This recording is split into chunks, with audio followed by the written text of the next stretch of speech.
జననేత జగనన్నకు ఈరోజు పుట్టినరోజు శుభాకాంక్షలు.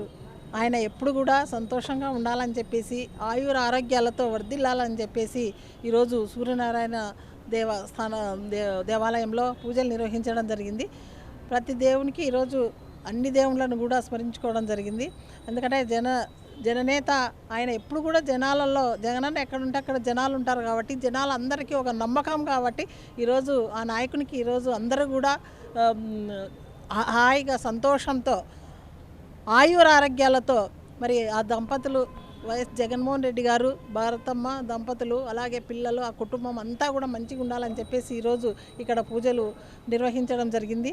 ప్రతి ఒక్కరు కూడా ఆయన ఉంటేనే ఈ రాష్ట్రం బాగుపడుతుందని చెప్పేసి, ఆయన బాగా ఉండాలని చెప్పేసి, ఆయుర ఆరోగ్యాలతో ఉండాలని చెప్పేసి చిన్న పిల్లలతో సహా ఒక నమ్మకం.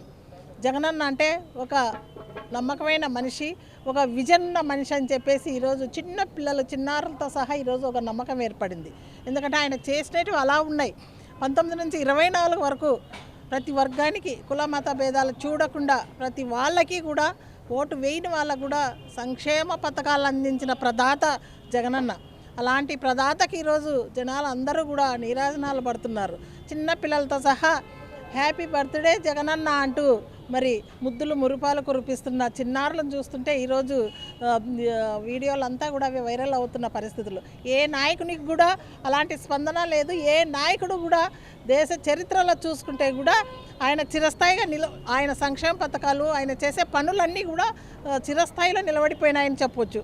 ఈరోజు ప్రతి ఒక్కటి కూడా, ప్రతి మహిళలు, ప్రతి వృద్ధులు, ప్రతి వాళ్ళు కూడా ఈరోజు అవ్వాతాతలు, మరి రైతన్నలు, ప్రతి వాళ్ళు కూడా ఈరోజు జగనన్నను తలుచుకుని రోజు అంటూ లేదు. ప్రతిరోజు నిత్యము ఆయనకి భగవంతుడు ఆయురారోగ్యాలు ఇవ్వాలి, ఆయన ఉండాలి.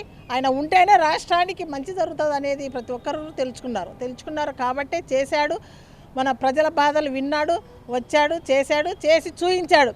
అలాంటి దేశ చరిత్రలోనే జగనన్న ఒక విజన్ ఉన్న నాయకుడు. ఆయన సంక్షేమ పథకాలు ఎవ్వరు కూడా ఆయన అందించినట్లుగా కూడా ఎవ్వరు లేరు. చరిత్రలో నిలబడిపోయాడు.